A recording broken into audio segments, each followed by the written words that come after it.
안녕하세요. 스테타 온라인 강의 12차 미디에이션 앤 모더레이션 이펙트 강의하도록 하겠습니다.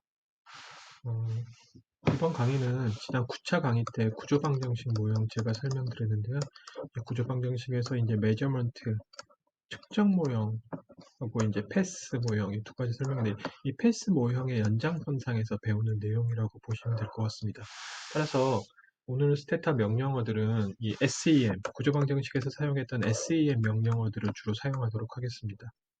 그래서 미디에이션은 매개, 그 다음에 모더레이션은 조절 효과라고 우리가 부르죠.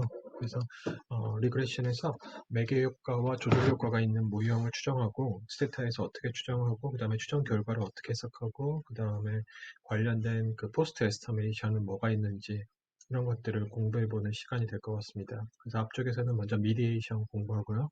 뒤쪽에서 모더레이션 공부하도록 하겠습니다. 심플 미디에이션. 심플 미디에이션은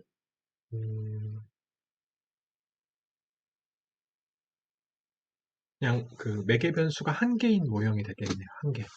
매개 변수 원 미디에이터 모형이 되겠습니다. 그래서 미디에이션 어널리시스, 미디에이션이라는 거 매개라는 거는 우리가 어떤 이 그림을 보시면 아시겠지만 선행 변수, 이 경로 모형은 반드시 커절 인퍼런스를 가정한다 그랬죠.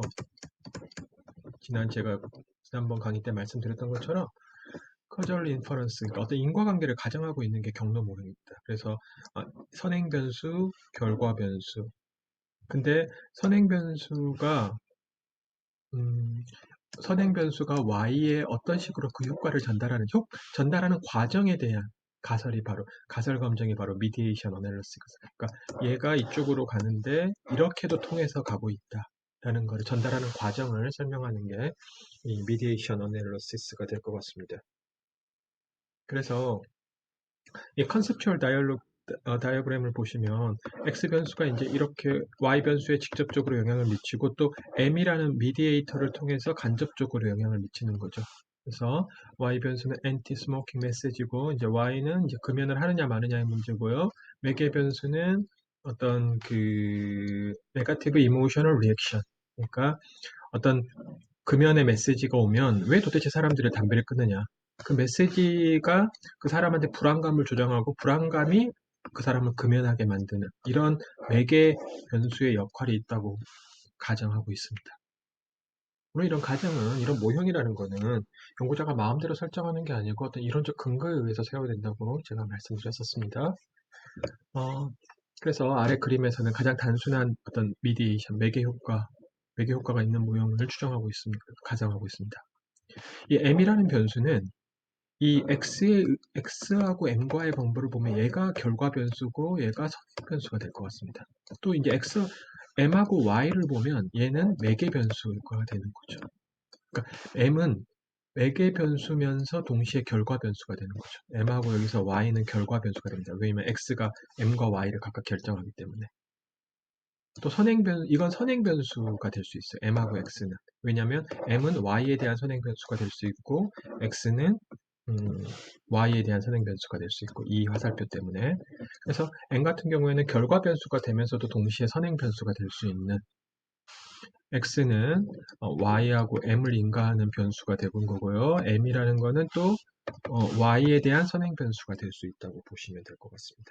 그래서 여기에서는 실제로 리그레션 식이 두 개가 되는 거죠. 첫 번째 식은 y가 x하고 m에 의해서 결정되는 식, 두 번째 식은 m이 x에 의해서 결정되는 식, 두 가지 리그레션 식이 있다고 보시면 될 것 같습니다.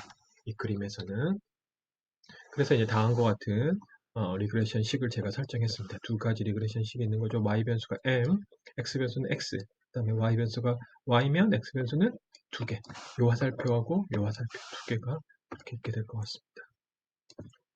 통계적 추정을 위해서는 이 컨셉추얼 다이어그램을 추정하기 위해서는 두 개의 선형 회귀 모형이 필요하고, 우리는 이 두 개의 회귀 모형을 각각 추정하면 separately 추정할 수도 있어요. separately regress 할 수 있다. 각각 추정해서 이 코에피션트의 결과를 얻으시면 될 것 같습니다. 근데 이제 물론 이 두 개가 서로 매개 변수라는 사실을 이용해서 이제 결과를 재해석해야 되는데 어쨌든 추정 결과는 각각을 OLS로 추정하면 될 것 같습니다. 직관적인 아이디어는. 그래서 statistical diagram을 보면 이제 오차항이 포함된 식을 추정해야겠죠. 오차항이 포함된 식을. 지난 시간에 9차 강의 때 말씀드린 것처럼 DBSEM 하시고, DBSEM 하시고, 이런 SEM 빌더가 이렇게 나오잖아요. 그럼 SEM 빌더가 나오면 거기서 이제 이 그림을 제가 그린 거예요. 그럼 자동으로 이 결과 변수, Y 변수, 결과가 되는 변수에는 자동으로 오차항이 제가 붙는다고 했잖아요. 지난 시간에 말씀드렸잖아요. 그래서 여기서 이렇게 오차항이 두 군데 붙는 겁니다. 두 군데 이렇게 붙게 될 것 같습니다. SEM 빌더에서 제가 그려가지고 온 그래프가 될 것 같습니다.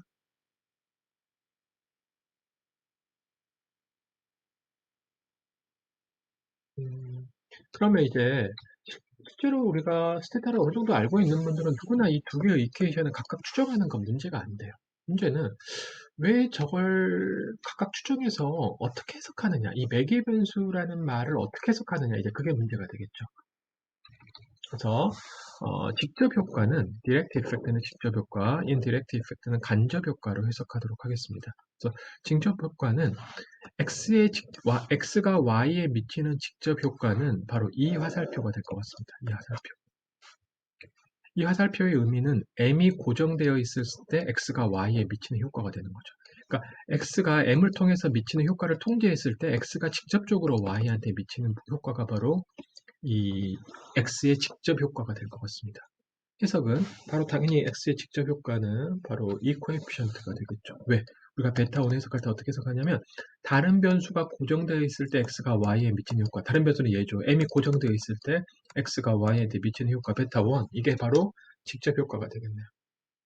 직접 효과에 대한 해석은 다음과 같이 M이 고정되어 있을 때 X가 한 단위 증가하면 Y가 얼마나 변하느냐, 이게 바로 베타1이 되겠네요. 간접 효과는 바로 이 화살표를 말하는 겁니다. 이 화살표. 네. 그러니까 X가 Y한테 미치는 효과가 있는데 M을 통해서 미치는 효과가 바로 이 간접 효과가 되겠습니다. 따라서 간접 효과와 직접 효과를 모두 합한 게 토탈 이펙트, X가 Y한테 미치는 토탈 이펙트가 되겠네요. 토탈 이펙트가 될 것 같습니다.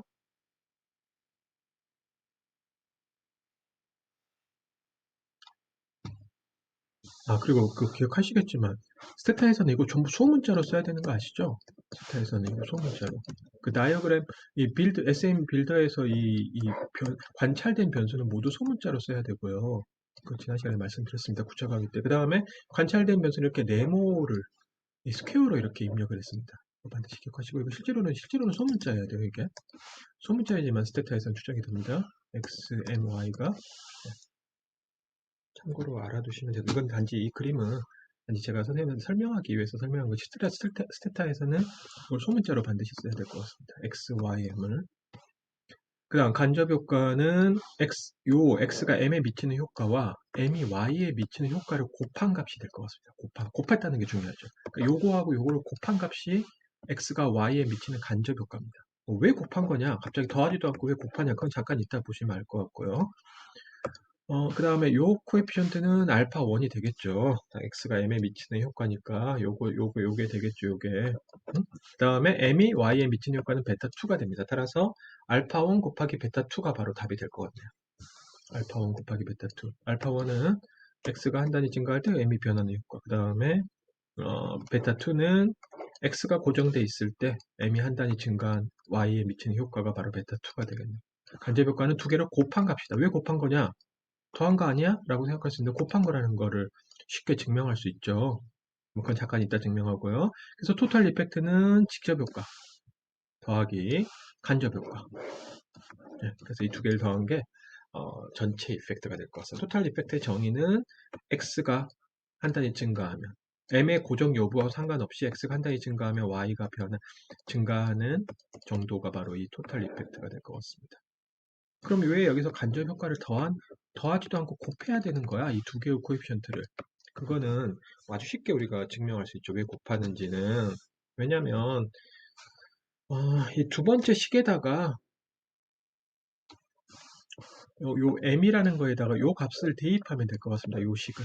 그러면 y는 베타 0 더하기 베타 1 x 알파 0 더하기 알파 0 알파 1 x 더하기 입실론 1 입실론 2 이게 되겠네요. 따라서 베타 0 1 x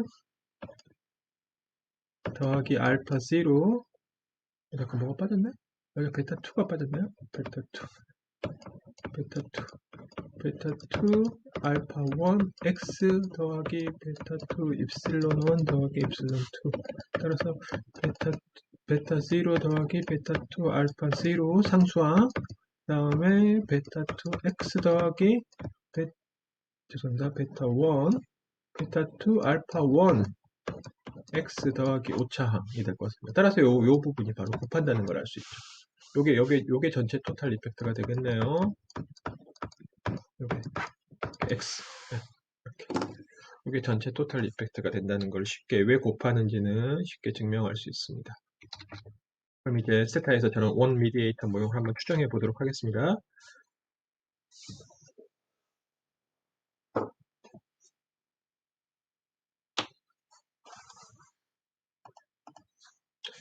use PMI 클리어. 네.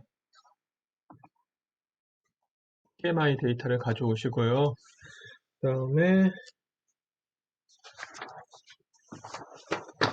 원래는 그 두 개의 이퀘이션을 각각 separately 리그레션 하면 될 것 같습니다. separately 리그레션. 그거는 그냥 하면 되죠. 누구나 다 할 수 있죠. 여기서 이제 y 변수는 뭐 제가 이제 임의로 이 데이터에서 정하겠습니다. 리액션 m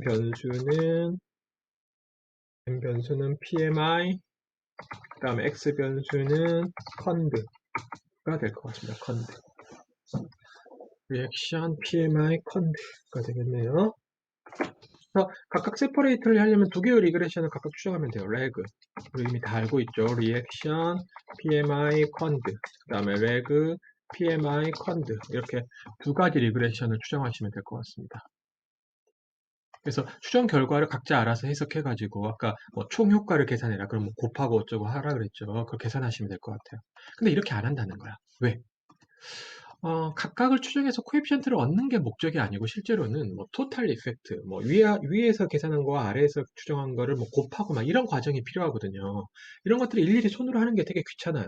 그래서 이거를 한꺼번에 세퍼레이트리 하지 않고 한꺼번에 추정하는 명령어가 바로 가령 SEM이라는 앞에서 배웠던 구조방정식에서 패스 모형을 추정하는 그런 명령어가 될 것 같습니다. 그래서 기억나시겠지만 괄호로 이렇게 쳤습니다. SEM에서 reaction 이렇게 PMI conv 그럼 두 번째 이퀘이션은 뭐 순서는 상관없고요. PMI conv 이렇게 하시고 뭐 no log 옵션 주시고요.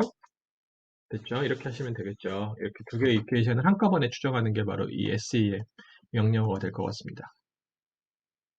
네, 됐습니다. 결과 기억나시죠? 네. 그래서 우리가 이제 요게 이제 그 PMI가 리액션에 미치는 효과, 컨드라는 변수, 이게 X 변수가 Y에 미치는 직접 효과 0.254. 그 다음에 이게 이제 그 컨드가 미디에이터에 미치는 효과. 그래서 우리 간접 효과는 그럼 요거 곱하기 요거 하면 되겠네요. 요거 곱하기 요거. 네. 다음 직접 효과는 이제 요게 될 것 같습니다. 그 다음에 요거는 뭐냐면 각각의 오차항이 지금 두 개가 있잖아요. 이 식에 보시면 네. 식에 보시면 오차항이 이렇게 두 개가 있잖아요. 이 두 오차항의 분산 추정치가 될 것 같습니다. 두 오차항의 분산 추정치. 그 다음에 이제 이런 게 무엇인지 지난 그 SEM 강의 때 설명을 다 드렸어요. 지금 이제 서츄레이티드 모형과 비교했을 때 자유도가 없기 때문에 이 자체가 서츄레이티드 모형이 될 것 같습니다. 그래서 우리가 이제 이 결과를 해석하시면 될 것 같습니다. 각각의 코에피션트가 무엇을 의미하고 여기서 어떻게 토탈 이펙트를 계산하고 이러는 거를 할 수 있는데 그때 SEM 강의 때 제가 설명을 드렸지만 이 포스트 에스터메이션 커맨드로 SEM 다음에 그 포스트 에스터메이션 커맨드로 뭐가 있었냐면 바로 T 이펙트라는 명령어가 있었어요. 리스탯 T 이펙트. 제가 컴팩트라고 옵션을 주겠습니다. 컴팩트는 결과를 좀 요약해서 보여주라 뭐 그런 뜻이죠. 이 stat t effect라고 제가 그럼 주면 이제 여기 보시면 디렉트 이펙트 계산해주고 인디렉트 이펙트 계산해주고 토탈 이펙트 계산해주게 될 것 같습니다. 그리고 아까 우리가 한 얘기죠. 아까 우리가 한 얘기를 스타가 알아서 계산해주는 거야. 뭐 곱하고 막 이런 거 해가지고. 그럼 먼저 디렉트 이펙트 볼까요? 콘드가 리액션에 미치는 이제 솔직히 저희는 이제 이 변수에 관심이 있는 거죠. 이 변수에. 이 변수가 직접 효과가 y에 미치는 직접 효과가 간접 효과가 얼마나 되느냐 이런 게 이제 우리가 관심 있는 거죠. 또 깜빡했는데 선생님들 반드시 그 SEM에서 제가 설명드렸지만 반드시 이거 소문자로 써야 됩니다. 이 변수들의 이름을 전부 소문자로. 그래서 아예 변수의 이름을 소문자로 다 만들어놨어요. 대문자가 없어요. 네. 그래서 반드시 소문자로 써야 되는 거 아시죠? 소문자로 써야지만 소문자로 써야지만 이게 관찰된 변수라고 SEM에서는 인식한다 그랬잖아요. 소문자로 쓰는 거 잊지 마시고요. 그러니까 이 변수의 이름 자체가 소문자로 되어 있었어야 됐어요. 이거 대문자로 막 C가 대문자로 되어 있으면 변수 이름을 고쳐야 됩니다, 선생님들이. 그래서 직접 효과. 그 다음에 간접 효과, 이게 중요하죠. 여기서 이제 직접 효과가 요게 중요하죠. 요 값이 중요한 거죠. 컨드가 y 변수에 미치는 직접 효과 0.254. 그 다음 간접 효과 중요하죠. 간접 효과는 어떻게 계산한다? 요거 곱하기 요걸로 계산한다고 아까 말씀드렸습니다. 그게 0.241이에요. 어떻게 계산했을까? 0.241은 요거 곱하기 요거. 한번 해볼까요? EI 곱하기 요거 0.241, 0.241 보세요? 0.241 똑같잖아요? 네. 간접 효과 이렇게 계산했구나. 그 다음에 토탈 이펙트. 컨드의 토탈 이펙트는 컨드가 간접 효과 더하기 컨드의 직접 효과 이 두 개를 더한 값이 바로 이 값이 될 것 같습니다. PMI의 토탈 이펙트는 이거예요. 그냥 PMI는 얘가 PMI인데 지금 M 변수가 지금 매개 변수가 PMI인데 PMI의 토탈 이펙트는 그냥 이거 하나예요. 왜냐면 직접 M이라는 변수는 직접 효과밖에 없거든요. Y한테 미치는. 따라서 PMI가 Y에 미치는 직접 효과 0.506이 바로 토탈 이펙트가 될 것 같습니다. 똑같죠, 이거는. 그래서 여기서 중요한 거는 바로 이거죠. 0.495죠. 0.495가 도대체 어떻게 나온 숫자야? 그럼 뭘 의미하는 거야? 이런 걸 해석하는 게 저 숫자가 여기서는 제일 중요한 숫자가 될 것 같습니다. 그 다음에 우리가 리그레션이기 때문에 선생님들이 항상 논문에서 쓴 게 뭐예요? 야, 내가 토탈 효과를 0.495로 계산했어. 이게 통계적으로 유의해? 여기 나오네요. 토탈 이펙트가 통계적으로 유의한가는 그 옆에 나오게 될 것 같습니다. 그 다음에 간접 효과가 통계적으로 유의해? 여기 나오죠. 간접 효과가 통계적으로 유의한지는. 그 다음에 직접 효과가 통계적으로 유의해? 라는 말은 여기에 나오게 될 것 같습니다. 직접 효과가. 그래서 이걸 해석하는 게 선생님들이 이제 논문에 내가 매개 변수를 PMI를 매개 변수로 썼을 때 컨드라는 변수의 총효과, 뭐 간접 효과, 직접 효과가 얼마고 각각이 유의하다라고 이제 이런 걸 설명을 하는 거죠. 설명을 하는 거죠. 이제 그 다음에 하는 게 뭐냐면 그러면 이 매개 변수 이 결과를 놓고 봤을 때 이 매개 변수가 어떤 역할을 하고 있는 게 맞는 건가? 뭐 이제 그런 얘기들을 하게 됩니다. 그래서 이제 좀 뒤로 넘어가면요. 이제 여기까지 제가 설명을 드렸고요. 해서 있습니다.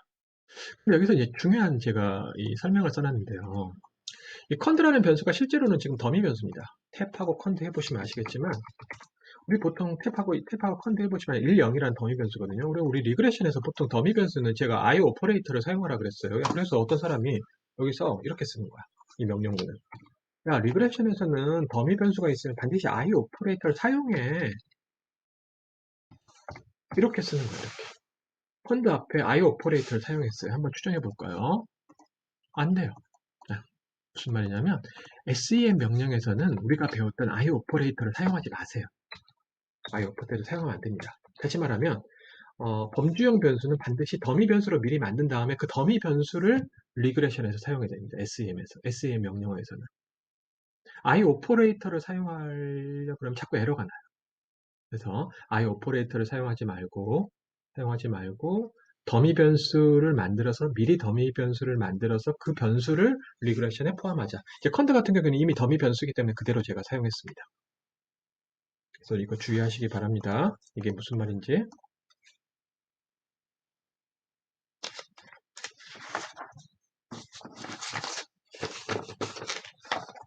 다음에 제가 아까도 앞에 매번 강의 때마다 말씀드려도 추정을 하고 난 다음에 추정 명령어를 쓴 다음에 그냥 그 명령어만 쓰고 뭐 뒤에 무슨 옵션을 주면 앞에서 추정했던 결과에다가 이 옵션을 추가한 결과를 보여주게 됩니다. 그래서 한번 SEM 코에피션트 레전드, 코에피션트 레전드 옵션을 한번 주고 한번 추정해 보도록 하겠습니다. 그럼 추정 결과는 앞에하고 똑같은데 이 추정 개수가 어떤 이름을 가지고 있는지 다 알려준다는 거죠. 스테타에서. 아, 이거구나. 아, 직접 효과는 요거구나. 언더바 리액션 콜론 콘두구나. 라는 걸 알 수 있어요. 그럼 간접 효과를 내가 아까 요거 곱하기 요거라 그랬거든요. 근데 그걸 계산하고 싶으면 다음과 같이 그럼 계산하면 되겠네요. bi, 요 간접 효과를 요거 두 개, 요 이름을 가져오면 돼. 숫자를 가져오는 게 아니고 요 이름을 가져오자는 거죠. 곱하기 이름. 요 이름을 이렇게 알 수 있는 거죠. 이게 바로 간접 효과가 될 것 같습니다. 0.24에. 아, 이름을 언더바 b라고 하고 스퀘어 브레이크에다가 이 앞에 y 변수 이름을 쓰고 콜론하고 x 변수 이름을 뒤에다 쓰는 거구나. 아, 이제 알겠다. 그러니까 분사는 이렇게 슬래시를 하는 거구나 라는 걸 알 수 있습니다. 그래서 우리가 이런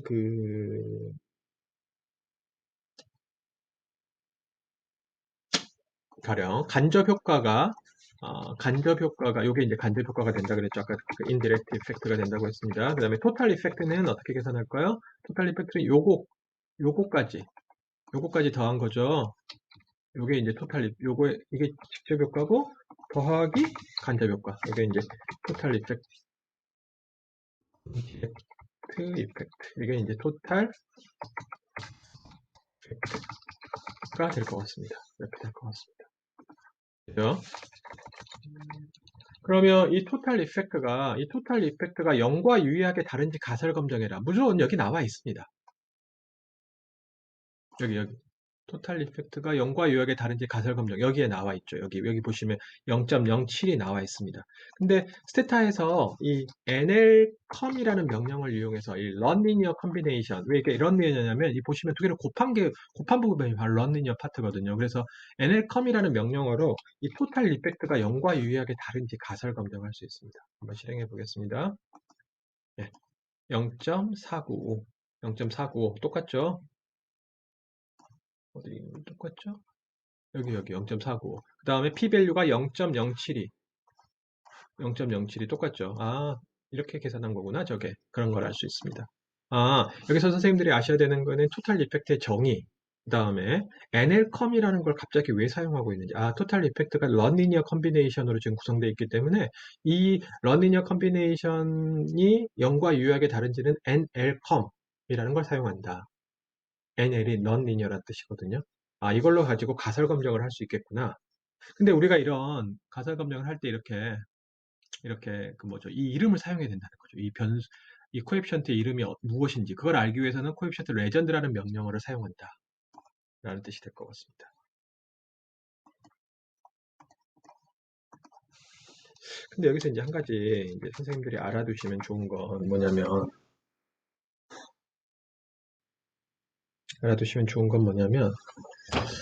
기억하시겠지만 SEM에서는 표준화 계수라는 걸 계산할 수 있어요. 그러니까 이거는 이렇게 unstandardized 비표준화 계수를 제시하거든요. 근데 이제 SEM 논문들 보면 구조방정식 논문들 보면 표준화 계수라는 걸 많이 계산하거든요.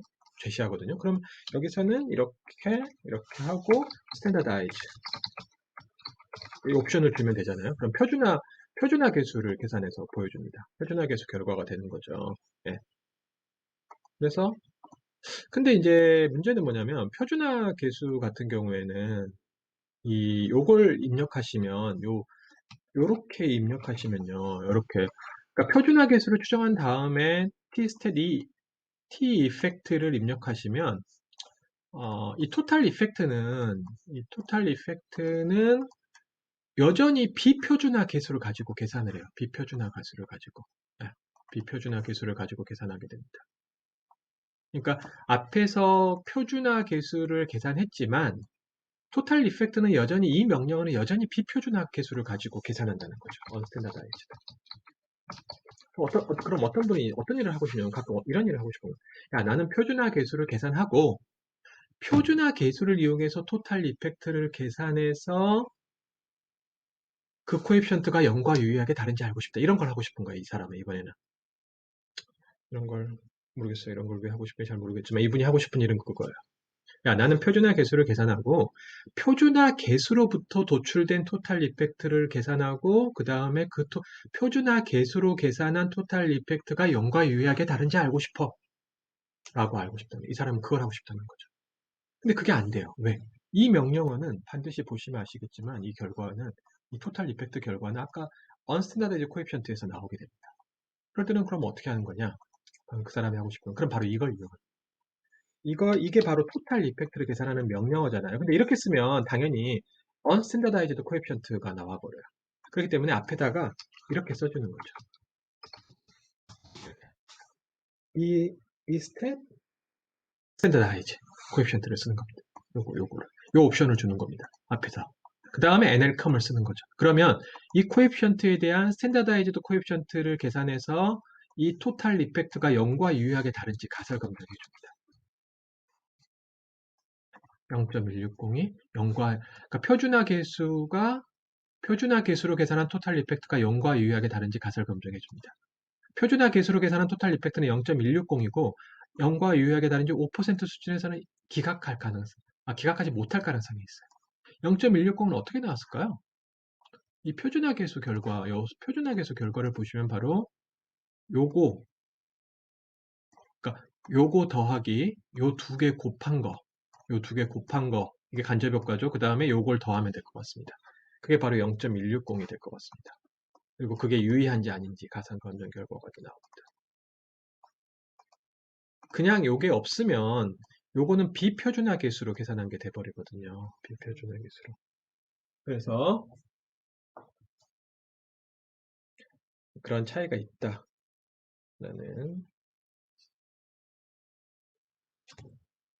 그래서 요 부분, 요게 지금 왜 필요한지, 요게 왜 필요한지 선생님들 좀 아셔야 될 것 같습니다. 이 옵션이. 표준화 계수로 토탈 이펙트를 계산하고 싶을 때, 그리고 그게 유의한지 알고 싶을 때, 이게 이제 표준화 계수란 토탈 이펙트고, 유의하냐, 않느냐는 여기에 나와 있게 될 것 같습니다. 그래서 선생님들이, 요게 있을 때하고, NL컴을 사용할 때, 요게 있을 때하고 없을 때의 차이가 무엇인지, 그런 것들을 잘 이해하시면 되겠네요. 그 다음에 소벨 테스트.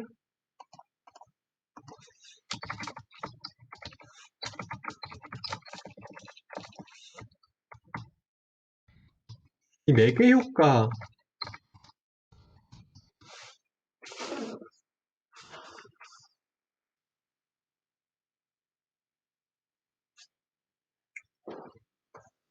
이 매개 효과 모형에서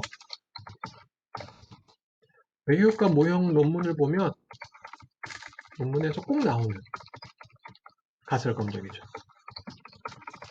이 소벨 테스트라는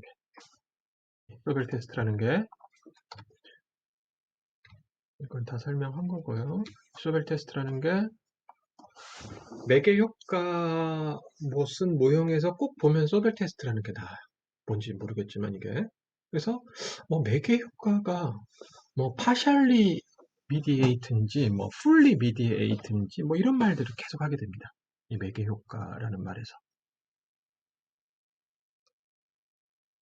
그래서 이게 이 매개 효과가 있는지 결과적으로 이걸 알아보는 가설 검증이에요. 그리고 매개 효과가 어떤 식으로 존재하는지, fully 존재하는지, partially 존재하는지 이런 얘기들을 하는 게 이 소벨 테스트의 목적이 될 것 같습니다. 그래서 이 소벨 테스트의 내용을 좀 알아보면 먼저 미디에이터가 없는 모형은 이제 이게 되겠죠. 그냥 x하고 y만 있는 모형이 되겠죠. 그래서 요 감마 i가 죄송합니다. 감마 1이 이 토탈 이펙트가 될 것 같습니다. x가 y에 미치는 토탈 이펙트. m이 없는 상태에서 리그레이션에서 이 토탈 이펙트가 될 것 같습니다. 네. 그러면 이제 이게 이제 그 fully mediate 되었다. 그러니까 완전히 미디에이트 되었다. 그건 무슨 뜻이냐면요. 이런 거예요. 완전히 미디에이터 되었다는 뜻은 무슨 뜻이냐면 이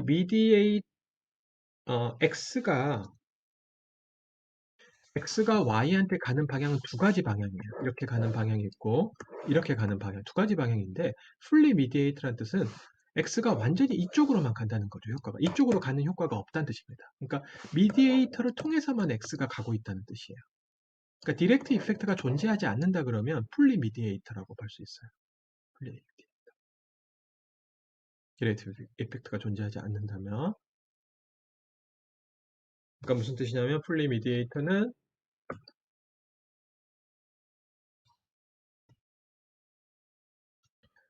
여기서는 이 효과가 유의한데, 토탈 이펙트는 유의한데, 그, 12-2번에서 베타 1. 다시 말해, 디렉트 이펙트가 이게 디렉트 이펙트거든요.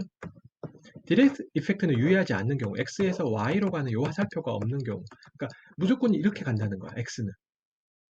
그러니까 요 매개 효과가 반드시 필요하다는 얘기죠. 매개의 효과가 반드시 필요하다는 게 이 풀리 미디에이터가 될 것 같습니다. 그 다음에 그러니까 여기서는 이제 매개 변수가 되게 중요한 거죠. 만약에 이렇게 결과가 나온다. 그 다음에 partially mediate는 뭐냐면 뭐 직관적으로 짐작하셨을 거예요. 아, 이렇게도 효과가 존재하고 이렇게도 효과가 존재하는 거구나. 이 방향으로도. 그러니까 매개 변수가 어느 정도 역할을 하고 있다는 얘기가 될 것 같아요. 그러니까 그렇지만 직접 효과도 존재한다는 게 partial mediate가 될 것 같습니다. 다시 말하면 이 디렉트 이펙트가 유의한 거죠. 유의하지만 이 디렉트 이펙트가 유의하지만 어, m 변수가 없을 때의 코에피션트 감마 온보다는 작은 게 될 것 같습니다. 감마 온보다는 감마 1이 베타 1보다 더 큰 경우. 그러니까 요 디렉트 이펙트는 m이 없었을 때 x가 y한테 미치는 효과 감마 1보다 더 작은 경우. 다시 말하면 x의 효과가 일부분이 이쪽으로 넘어가기 때문이에요. 그러니까 이 효과가 줄어드는 거죠. 아, 이런 경우에 우리가 partially mediate라고 부르는구나. 아, 그러니까 X가 Y한테 미치는 디렉트 이펙트가 있지만 그 크기가 줄어든 경우라면 우리는 partially mediate라고 부른다. 결과적으로 이 쇼벨 테스트는 무슨 뜻이냐면 우리가 음, 이 간접 효과, 그러니까 X가 M을 통해서 미치는 효과, 이 간접 효과죠. 그게 이제 간접 효과가 기억나시겠지만 알파 1 곱하기 베타 2가 될 것 같습니다. 이 간접 효과가 0인지 아닌지 알려주게 될 것 같습니다. 0인지 아닌지 가설 검증하는 게 인디렉트 이펙트가 간접 효과가 0인지 아닌지 가설 검증하는 게 소벨 테스트의 목적이 될 것 같습니다. 만약에 간접 효과가 0이라 그러면 무슨 뜻이냐면 간접 효과가 0이라 그러면 x는 y한테 직접 효과만 존재한다는 뜻이 되는 거죠. 직접 효과만 존재한다는 뜻은 no mediation이라는 뜻이 될 것 같습니다. no mediation. 네, 됐죠? no mediation. 그 다음에 만약에 reject A0 귀무가설을 기각한다 그러면 간접 효과가 죄송합니다. 그렇죠. 간접 효과가 0이 아니라 뜻이 되겠죠. 기무가설을 기각하면 간접 효과가 0이 아니라 뜻이 되는 거고, 그럼 이쪽으로 가는 효과가 존재한다는 뜻이 되는 거죠. 이쪽으로 효과가 존재하는 거는 이게 파셜리인지 풀리인지는 그 다음에 판단해야 돼요. 이제 뭐 파셜리 미디에이터인지 풀리 미디에이터인지는 먼저 리젝트를 해야 될 것 같습니다. 리젝트를 한 다음에 이 코에피션트가 아까 줄어들었다 그러면 유의하지만 줄어들었다 그러면 파셜리 미디에이터로 결론을 내리고요. 그 다음에 이게 직접 효과가 유의하지 않다 그러면 풀리 미디에이터로 결론을 내리면 될 것 같습니다. 직접 효과가 이 효과가 유의하지 않다 그러면 그러니까 먼저 미디에이션 이펙트가 있다는 걸 보려면 소벨 테스트에서 이걸 귀무가설을 리젝트 돼야 돼요. 그 다음에 리젝트 한 다음에 파셜이냐 풀리냐를 판단하시면 될 것 같습니다. 리젝트 한 다음에 파셜이면 이게 유의하면서 이 코에피션트 크기가 줄어들어야 되고요. 디렉트 이펙트 크기가 줄어들어야 되고요. 풀리라면 이게 유의하지 않아야 된다는 거죠. 유의하지 않게 돼야 된다. 이 디렉트 이펙트가. 그래서 이 간접 효과가 유의한지 유의하지 않는지 판단하는 게 결국 소빌 테스트고 일반적인 그 T 테스트를 사용하게 됩니다. 그래서 요거에다가 요거에 스탠다드 에러를 뭐 어떻게 이게 증명됐느냐 뭐 이런 거 증명하지 않겠습니다. 스탠다드 에러의 루트 값으로 나눠주시면 될 것 같습니다. 스탠다드 에러로 나눠주시면 될 것 같아요. 분산이죠. 요거의 분산, 요 추정 계수의 분산이 바로 이게 되고 이거의 루트 값으로 스탠다드 에러로 나눠주는 게 가설 검정이고 뭐 이거는 G 검정이기 때문에 표준 정규분포에서 검정하시면 돼요. 따라서 1.96보다 플러스 마이너스 1.96 바깥쪽에 있으면 귀무가설을 기억하고 그 안쪽에 있으면 귀무가설을 기억하지 못한다. 라는 뜻이 되겠네요.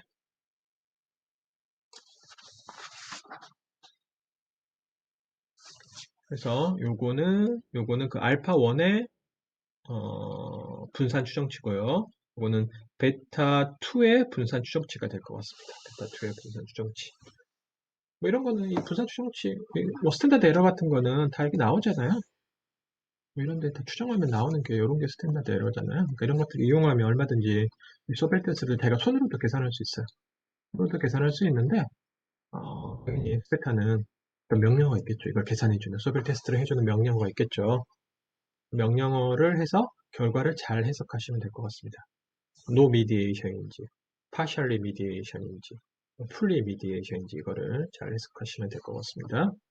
여기서 S 스퀘어는 해당 코에피션트의 죄송합니다. 표준 편차가 아니고 표준 오차가 아니고 분산이죠. 분산 추정치죠. 왜냐하면 S가 바로 표준 오차니까 여기 고쳐야 될 것 같습니다. S